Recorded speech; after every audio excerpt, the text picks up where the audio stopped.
Hello viewers, இனி நம்ம பார்க்க போறது ஒன் பீஸ் எபிசோட் 383 பார்ட் 1.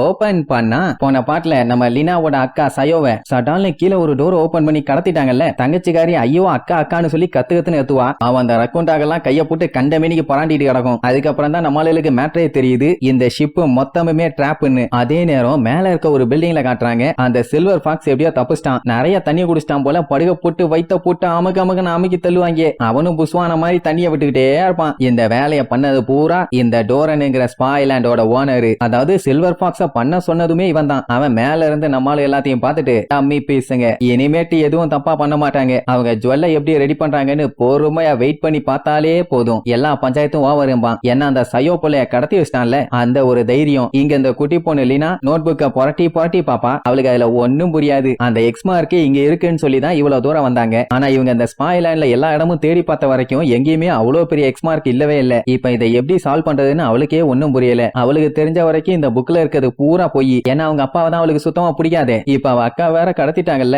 நினைச்சு அப்படியே ஃபீல் பண்ணி டே லூஃபி எங்க அக்கா சயோவை காப்பாத்துடா ப்ளீச்சும்பா. அவன் எந்த ஒரு ரியாக்ஷனும் கொடுக்காம இழிச்சுக்கிட்டே கண்டிப்பா பண்ணிடலாம் அப்படின்னு கேஷுவலா சொல்லுவான். அவ இதெல்லாம் எதிர்பார்க்கவே இல்ல. என்னப்பா நிஜமாவே எனக்கு ஹெல்ப் பண்றியா, உண்மையை சொல்லுன்னு அழுத்தி கேப்பா. அட எனக்கு அந்த ஜுவல் பண்றத பாக்கணும்னு ஆசையா இருக்குதும்பா. ஆனா அந்த குட்டி பொண்ணை பொறுத்த வரைக்கும் இந்த புக்ல இருக்கிறது எல்லாமே போய், இதை நம்பியா நீ இறங்குறன்னு கேப்பா. அதெல்லாம் ஒன்னும் பஞ்சாயத்துல காப்பாத்திக்கலாங்கிற மாதிரி சொல்லுவான். ஆனா எப்படி முடியும், ஏதாச்சும் எக்கு தப்பா பண்ணாதான் சயோவை ஏதாச்சும் பண்ணிடுவாங்களே. சரி அப்ப என்ன பண்ணலான்ட்டு லூஃபி கிட்ட கேட்டா அவன் கேஷுவலா நம்ம இந்த ஷிப்பை பேசாம அழிச்சிடலாம்பா. ஏன்னா இதுல தானே அவளை கடத்தி வச்சிருக்காங்க. இவன் இப்படி சொன்னா கேட்டுட்டு எல்லாருமே பதறுவாங்க. அடே இந்த ஐலாண்ட் அழிக்கணுமான்னு. நம்மளுலே பதறாங்கன்னா இந்த ஐலாண்டோட ஓனர் டோரனுக்கு எப்படி இருக்கும். அட சண்டால பயல்களா எப்படா இப்படி எல்லாம் யோசிக்கிறீங்கன்னு கத்திட்டு கிடப்பான். லூஃபியை பொறுத்த வரைக்கும் இப்ப இந்த ஐலாண்டை உடைச்சாதான் ரெண்டு விஷயத்தை கண்டுபிடிக்க முடியும். ஒன்னு சயோ, இன்னொன்னு அந்த எக்ஸ்மார்க். ஆமா இவங்க இந்த இடத்துக்கு மேல ஃபுல்லா தேடி பார்த்துட்டாங்க. இனி உடைச்சிட்டு உள்ள பார்த்தா தானே தெரியும் எங்கேயாச்சும் அந்த எக்ஸ்மார்க் மறைஞ்சிருக்கான்னு. அப்படி உடைச்சிட்டு பார்த்தாதான் நமக்கும் கொஞ்சம் ஈஸியா இருக்கும். ஜோரோ முத ஆளா வந்து நிப்பான். வாங்க வாங்க சட்டு புட்டுன்னு வேலைய ஆரம்பிப்போன்னு. ஏன்னா இப்படியே பேசிக்கிட்டே இருந்தா டைம் தான் வேஸ்ட் ஆகும். சட்டு புட்டுன்னு அடிச்சுன்னு ஒருக்குனாதான் வேலை நடக்கும்பா. நமி எல்லாம் கழுவி ஊத்துவான். பின்ன இவ்வளவு அழகான இடத்தை உடனே உடைக்கணும்னு வந்து நிக்கிறான்ல, கண்டிப்பா இவனுக்கு டேஸ்ட்னு ஒண்ணு சுத்தமா கிடையவே கிடையாதுன்னு. சஞ்சய்க்குமே அந்த மீசக்காரனை பார்க்கும்போது கொஞ்சம் காண்டாதான் இருந்துச்சாமா. ரோபின் எனக்கும் இந்த ஐலாண்டு முங்குறதுல எந்த ஒரு கவலையும் இல்லம்பா. நமி ஏன் ரோபின் நீயும் இப்படி இருக்க, நீயாச்சும் அவங்கள ஸ்டாப் பண்ணுவேன்னு பார்த்தா நீயும் அவங்களுக்கு சப்போர்ட் பண்றியாம்பா. மொத்தத்துல நமிக்கு இப்படி ஒரு அழகான ஐலாண்ட் அழிக்கிறதுல சுத்தமா இன்ட்ரெஸ்டே இல்ல. பட் கேப்டன் ஒரு ஆர்டர் போட்டாருன்னா அதை பண்ணித்தானே ஆகணும். லூஃபி என்ன பண்ணிடுவான், பிராங்கி கிட்ட சொல்லி ஃபர்ஸ்ட் அவங்க கப்பலை சேஃப்டி பண்ண சொல்லுவான். ஏன்னா இந்த இடமே இன்னும் கொஞ்ச நேரத்துல சின்ன பின்னமாக போகுது, கப்பலுக்கு எந்த சேதாரமும் இருக்க கூடாது. அதை எடுக்கிறதுக்காக வேகமா ஓடிடுவான். நமி தலைய தொங்க போட்டுட்டு அப்ப இந்த ரெசார்ட் இதோட ஓவரா, இதுக்கப்புறம் எல்லாமே முடிஞ்சதான்னு ஃபீல் பண்ணுவான். லூஃபி சந்தோஷமா ஷிப்ப அடிச்சு நொறுக்குங்களேன்னு ஒரு வார்த்தை தான் சொல்லுவான். மொத அடியே நம்ம ஜோரோ தான் 108 பவுண்டு பீனிக்ஸ் அட்டாக் பண்ணுவான். கப்பலோட அந்த பில்டிங் எல்லாம் கண்ணா பின்னான்னு சதறும். அடுத்து நம்ம லூஃபி அவன் சுத்திக்கிட்டே போய் கண்டமேனிக்கு கண்டம் பண்ணிட்டு இருப்பான் ஒவ்வொரு இடமா. அவனுக்கு பின்னாடி அலேக்கா அந்த லீனா பொண்ணு உட்காந்துக்குவா. ஏன்னா நம்ம பையன் இடுப்புல அந்த பெரிய சைஸ் டியூப் ஒண்ணு மாட்டி வச்சிருப்பான். இப்படி எல்லாம் இவங்க அட்டாக் பண்ணாங்கன்னா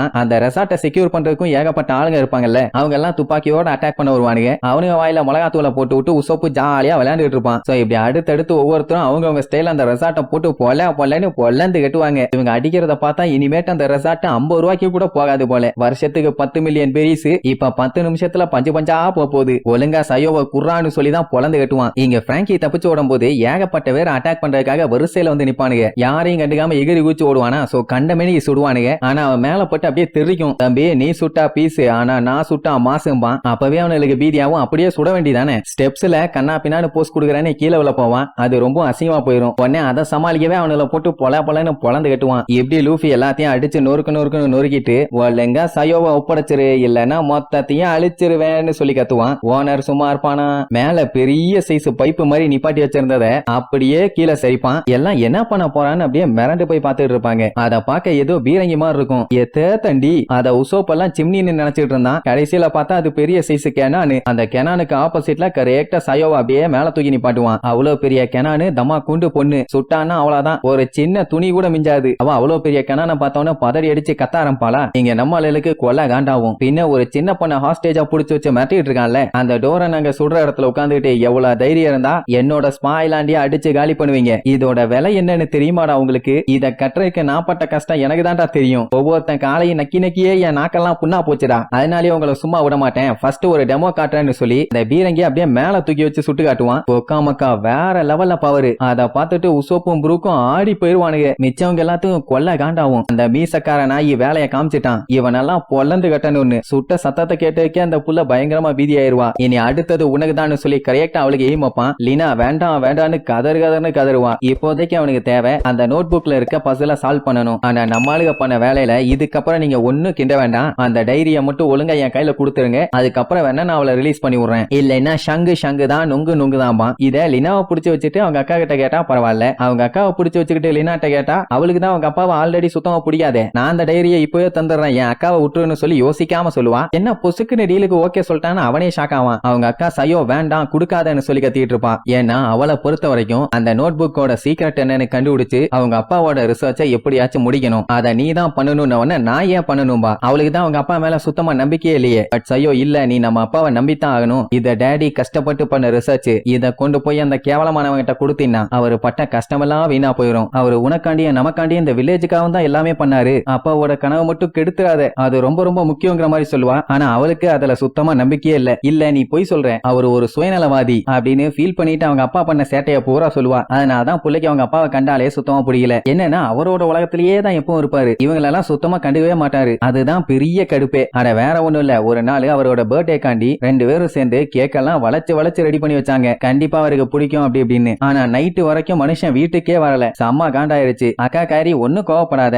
வேற எதையோ கண்டுபிடிச்சிட்டாரு போல, அதனாலதான் நீ வரல, நீ ஒன்னும் ஃபீல் பண்ணாதன்னு சொன்னா நான் தூங்க போறேன்னு சொல்லிட்டு காண்டாய் அங்க இருந்து இறங்கி போயிருவா. அக்கா தான் அந்த கேக்க அப்படியே மூடி வச்சுட்டு போவா. அப்படியே கட் பண்ணா அடுத்த நாள் நைட் ஆகுது. அப்பதான் அவங்க டேடி வர்றாரு. எப்படி நேத்து பர்த்டேக்கு இன்னைக்கு வராரு. அவர் உள்ள வந்த சத்தத்தை கேட்டு லீனா முடிச்சிருவான். இவர் அந்த கேக்க வந்து பாத்துட்டு வாவ் எனக்காண்டிதான் அந்த கேக்க ரெடி பண்ணிருக்காங்களா, சூப்பர், நம்ம வேற மிஸ் பண்ணிட்டோமேனு பாத்துட்டு இருப்பாரு. லீனா வந்து பாத்துட்டு டேடி இப்பதான் வந்தீங்களான்னு சொல்லி அவன் கொண்டு வந்த பக்கெட்டை பாப்பா என்னத்தையும் நிரப்பி வச்சிருப்பான். அதுதான் 30 வருஷம் பழமையான சிக்கடா ஷெல்ஸ். இத அவரோட ரிசர்ச்சுக்கு யூஸ் பண்ணலாமாமா. பார்க்கும் போதே அப்படியே பல மின்னும். ஃபர்ஸ்ட் லீனா பாத்துட்டு வாவ் சூப்பர்னு சொல்லுவா. ஆனா நேத்து நைட்டு பர்த்டேக்கு வரல, அத சொல்லி காண்டான உடனே அதை அப்படியே சமாளிக்கிறதுக்காக வாவ் கேக்க பார்த்தாலே தெரியுது அது எந்த அளவுக்கு டேஸ்டா இருக்கும்னு, நான் இன்னைக்கு அதை சாப்பிடாம விட மாட்டேன்னு எடுத்து லபகன்னு திம்பாரு. ஐயோ வேணா, அது நேத்து உள்ள கேக்குன்னு எவ்வளவோ தடுக்க ட்ரை பண்ணுவான். ஆனா அவரு கேக்கா வாயில அள்ளி போட்டுருவாரு. சம்மர்ல ஒரு நாளைக்கு முன்னாடி உள்ள கேக்க எப்படி எடுத்து தின்னா எப்படி இருக்கும், உடனே தொண்டையை புடிச்சிட்டு அப்படியே அங்கேயே கவுந்துருவாரு. அப்புறம் என்ன ஹாஸ்பிட்டல் கூட்டு போய் படுக்க போட்டு ட்ரீட்மெண்ட் பாப்பாங்க. கண்டதா தின்னா இப்படித்தான். இப்படியே கொஞ்சம் கூட பொறுப்பே இல்லாத அப்பாவா இருந்தாருன்னா அவ பொண்ணுக்கு காண்டாக தானே செய்யும். அதனால அவரை பத்தி எனக்கு சுத்தமா கவலையே இல்ல. ஏன்னா அவரு இவளை கொஞ்சம் கூட மதிச்சதே இல்ல.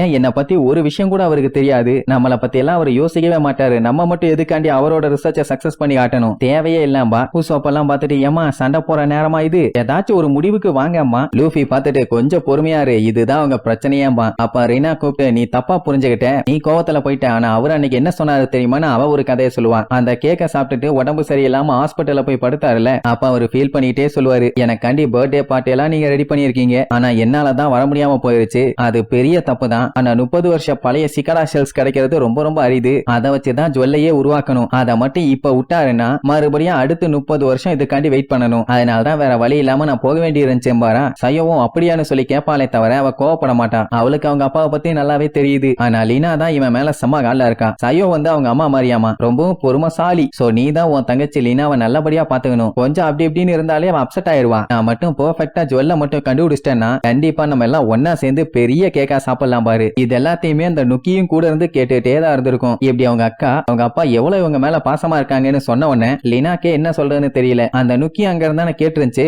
அதுவுமே ஆமா அவ சொல்றதெல்லாம் உண்மைன்னு அதோட பாஷையில சொல்லும். அதை நம்ம சாப்பர் டிரான்ஸ்லேட் பண்ணுவான். அண்ட் இன்னொரு மேட்டரும் சொல்லியிருக்காரு. அவரு முக்கியமா வீட்டை விட்டு ரிசர்ச் பண்ணுன்னு போனதே லீனாவையும் சையோவையும் ப்ரொடெக்ட் பண்றதுக்காகவாமா. ஏன்னா ஜுவல்ஸை இவர் ரிசர்ச் பண்றாருன்னு தெரிஞ்ச உடனே கெட்டவங்க எல்லாம் இவரை ஃபாலோ பண்ண ஆரம்பிச்சிட்டாங்க. அது வேற யாரும் இல்ல, அந்த லூசு பைய சில்வர் ஃபாக்ஸ். இதெல்லாம் கேட்ட உடனே அவர் ரொம்ப ஃபீல் பண்ணி அவங்க அப்பாவோட டைரி அப்படியே புரட்டி பாப்பா. கடைசியில உள்ளுக்குள்ள ஏதோ ஒன்னு இருக்குமா, அதை எடுத்து பாப்பா. அதுல 5 சைடு விரிஞ்சிருக்கிற மாதிரி ஒரு லீஃப் இருக்கும். இது யாரோடதுன்னா நம்ம லீனாவோடது. ஒரு நாள் அவங்க டேடி 4 சைடு லீஃப் இருக்கிற மாதிரி ஒரு க்ளோவரை கண்டுபிடிக்க சொல்லியிருப்பாரு. ஆனா அங்க தேடி பார்க்கும்போது எல்லாம் 3 தான் இருக்கும். ஆனா அவங்க டேடி நீ நம்பினா கண்டிப்பா உன்னால கண்டுபிடிக்க முடியும், அவரு ரிசர்ச்சை நம்பி பண்ற மாதிரி இந்த லீஃபையும் இவன் நம்பி தேனாதான் கடைசியில அந்த ஹார்ட் ஒர்க்குக்கு ஒரு நல்ல பலன் கிடைக்கும். அதனால கண்டுபிடின உடனே உள்ள ரொம்ப சந்தோஷமாயி அப்ப நான் 5 தலை இருக்கிற மாதிரி ஒரு லீஃபை கண்டுபிடிக்க போறேன். கண்டுபிடிச்சிட்டேன்பா. 5 லீவ்ஸா? சரி விளையாட்டா புள்ள பேசுன்னு சொல்லி சிரிப்பாரு. கடைசியில கண்டுபிடிச்சு கொண்டு வந்துருவா. அத பார்த்துட்டு அசந்துருவாரு. லீனா நீ வேற லெவல்ல மாஸ் பண்ணிட்டமான்னு. சோ அவன் நம்புனா, அதனால அதை கண்டுபிடிச்சான். இதுதாமா லைஃபுக்கு தேவை. நீ நம்பிக்கை வச்சு கண்டுபிடிச்ச மாதிரி நானும் ரிசர்ச்ல சக்சஸ் ஆக போறேன் அப்படின்னு சொல்லி சந்தோஷமா சொல்லியிருப்பாரு. சோ அவர் கண்டுபிடிச்ச அந்த லீஃப பத்திரமா அவர் டைரிக்குள்ள வச்சிருக்கத பார்த்தோன்னே தெரிஞ்சு போச்சு